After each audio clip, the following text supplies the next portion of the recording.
Hello, welcome to Lemon Studios, where we talk anything and everything entertainment. I'm, of course, the Lemon himself, Zeke Lemon, and this is my review for Season 2, Part 1 of Wednesday. But before we get into that, let's get the house clean out of the way. Sure, I'm to leave a like, comment below, and know your thoughts on Wednesday, and, of course, hit that subscribe button as it helps me grow into my YouTube career.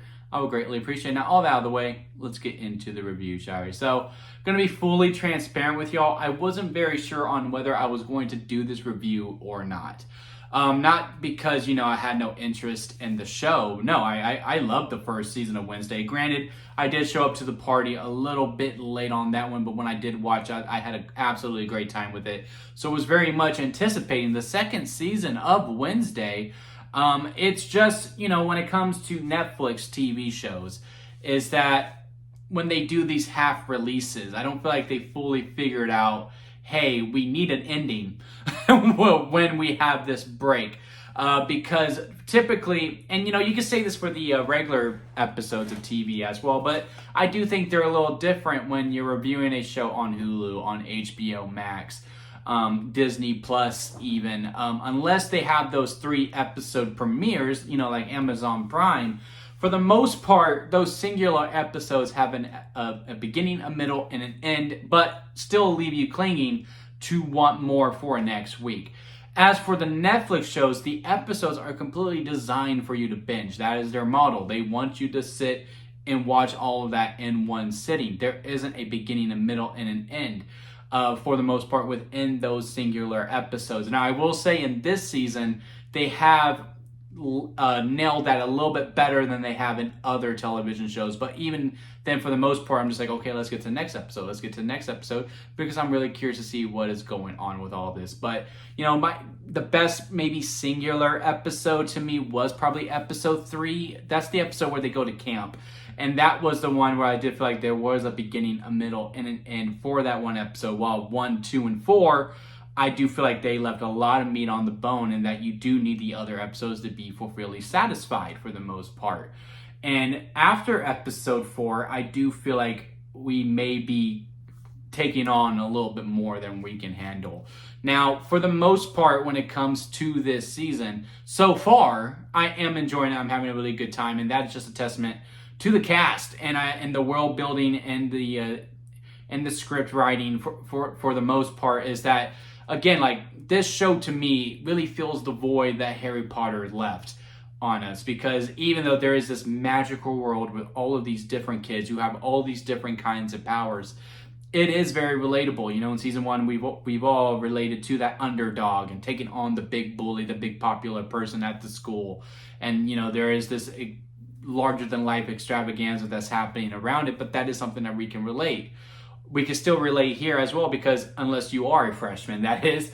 But, as upperclassmen, we've all had the experience of the freshmen coming in, being super excited and wanting to leave a good impression on the upperclassmen, especially the ones who were in that top tier when it came to, popularity, or were, the bigger stars in their selected sport, whether it be theater, band, I can go on and on, right?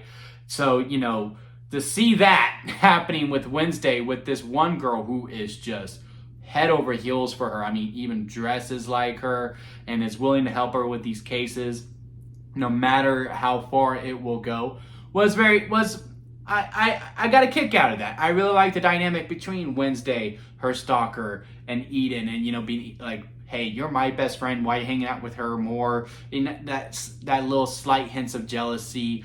In episode 4, it's like, do you even want to be my friend? No, I am now part of the mission. I want to be a part of your life. It's just an aspect that I really do think is very relatable, that I feel like, again, I was back in the classroom in a lot of ways watching this season. And Eden's journey that she is going on, I am honestly really adoring as well. Now, by no means do I condone how she handled her breakup, but we've all been there. You meet someone, like, you were shy, and this person helped you grow out of your shell. And within that, there is a double-edged sword, because, hey, you appreciate this person. They helped you find that self-confidence that you needed.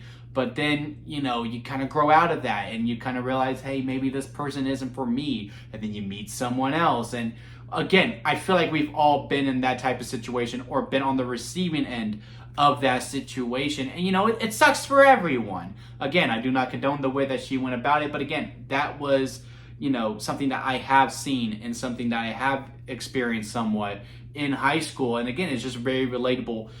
They make the world very relatable in this very over-the-top world that they are set in. I also really like that we got to see more of the Addams family. When it came to season 1, the reason why I was so late was because I wasn't that much into the Addams family. I knew the jingle. I really liked it thanks to that, whatever commercial it was. Was it a Geico commercial where they did the whole jingle for the Addams family? I like it. I like that, but when I actually watched the show, granted it was part of a different time, didn't really resonate to me that much. So when the show is going to come out and it's going to be based on just the character of Wednesday, wasn't fully intrigued. Then everyone told me how great it was, and now here I am. And one of the things I was lacking from season 1 of Wednesday, understanding the show was called Wednesday, was the lack of the Addams family. Now that there are actually integrated into the story of it. I love the theme of mothers and daughters throughout, because there's Wednesday and her mom, and then her mom and her grandma, and then there's also the girl who was the villain of season 1, and now she's a homie in this one.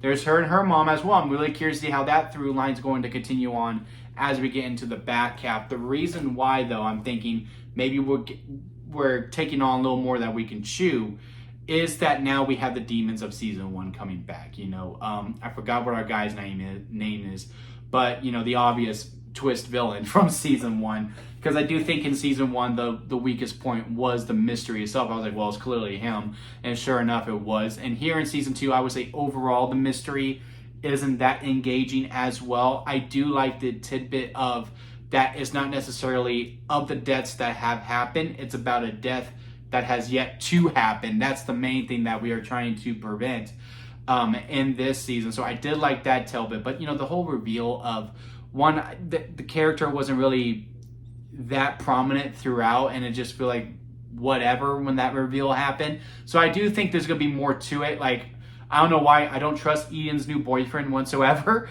I feel like he's gonna be part of this grand reveal later on as the season progresses.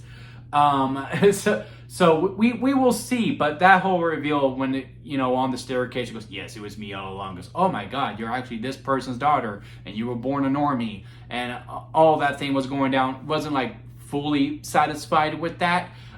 So we will see as it progresses, but family trauma and all these different things. Again, the mothers and daughters storyline, that tidbit I did enjoy quite a bit. And again, the whole high school aspect of it and just living within the world really is what's really intriguing me. As for the other storylines that don't revolve around Wednesday, I could take it or leave it. Again, Wednesday's mom and what she's dealing with, like when we're focusing on just her and like what she's trying to be with Wednesday, I do find that the most engaging. But the stuff with her brother, I'm curious to see how this zombie continues to be a through line throughout, because now he's running amok again. So we'll see what's the payoff of that, because again, we're leaving a lot of stuff on the bone with it, because again, the season's not complete. But I'm not fully engaged with her brother storyline either, because I get it, fish out of water. He's weirder than the other weird kids, and he's just trying to find friends, and it's going to be one of those journeys where the friends who we made or the journey where the friends we made along the way type of thing. And then also, again, with her past rival, with her storyline is going on with this president or the new principal of the show, played by Steve Buscemi. Again, I'm curious to see how that's fulfilled, but I'm not fully engaged within that. It's really just everything that's dealing with Wednesday and everything, and Eden. Those two I'm very much attached to, and it's the thing that I'm most looking forward to seeing when we get to the second half. Everything else is just kind of background noise to me, but that could be by design. But again, overall, I was able to talk a lot more than I thought I would, because again, I was just like, well, it's not complete, so I can't fully give it a rating yet on this season. But what I have watched so far, I was very engaged. I feel like the time, those 4 hours really flew by. For the most part, I started at 5:30, and then I got done. I was like, oh my God, it's 9:30. Clearly, that's how time works. But again, I was just so surprised, because again, it just flew by to me. But yeah, those are my thoughts on Wednesday Season 2 Part 1 so far. Like I said, I really enjoy it for the most part, but I am nervous for the second half because I am thinking we are starting to gather a little bit more than we can chew now that we are going to continue on some things from Season 1. And then, again, just what we did end off on season, because again, they were trying to wrap it up, but I just know there's more than meets the eye here. So tackling that and past season 1 stuff, I just feel like, okay, now our hands are starting to get a little full. But let me know what y'all think about down in the comment section. Leave a like if you made it this far within the video. I do appreciate it. And again, hit that subscribe button as I am trying to grow into my YouTube career. We will be covering the second part when it does come out. And until next time, guys, I'll see you here at Lemon Studios.